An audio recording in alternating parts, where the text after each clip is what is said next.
organizations face the same challenges. They need to be directed to produce performance or outcomes. They need to be overseen in order to ensure that they are producing the outcomes that they are committed to, and they need to be accounted for. They need to respond to the stakeholders about what they have done and why they have done it and why they think that is reasonable. These three actions, to direct, to oversee, and to account, that is the definition of governance. But it is to direct, to oversee, and to account to achieve a specific purpose. ISO 37000 gives guidance to all types of organizations, from small and medium organizations, to large listed companies, to state enterprises, to administrations, to cooperatives. All forms of organizations need to be directed, overseen, and accounted for.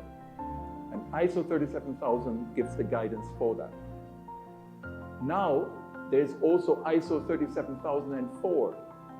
It will soon be published as an international standard, and that enables organizations to measure their maturity against the guidance of ISO 37000. So the organization itself can know how far along the journey of good governance are we.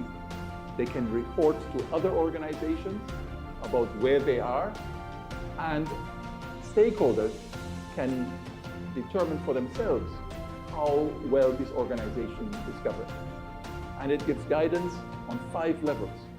So if there's no evidence of, for example, behavior related to organizational governance, or if there's no evidence of integrating good governance policies into an organizational framework, then that would be a 0.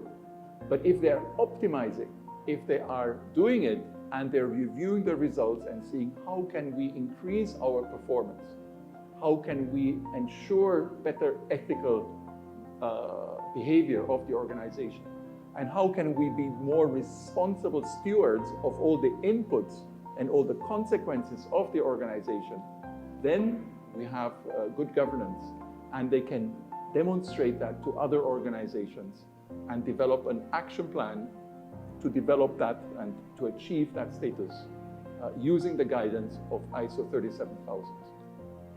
Most of the time, when people think about governance, they think about ethical behavior of the firm and trying to avoid corruption, trying to avoid excesses of executives, of paying themselves too much and so forth. But that is only a small part. It's a necessary part, but it's not everything. The other part that is also very important is the performance in a responsible way. So overall, we need more organizations to increase the value they generate, because in order for us to collectively achieve the Sustainable Development Goals. Now in Colombia, there are very different types of organizations. Some are at the beginning and have only basic forms of directing, basic forms of oversight and little accountability. And others are already very good. They already produce integrated reports. They do have sophisticated internal control systems, and they're taking many value types into account. ISO 37000 and ISO 37004, the maturity measurement standard, gives you guidance for both the companies that are, or organizations that are advanced, as well as those who are still in the beginning. And the main message is, start the journey because, or use these standards to excel both at the national level and at the international level, because the people, the customers, your employees, your stakeholders, they all expect you to, and they all want you to succeed.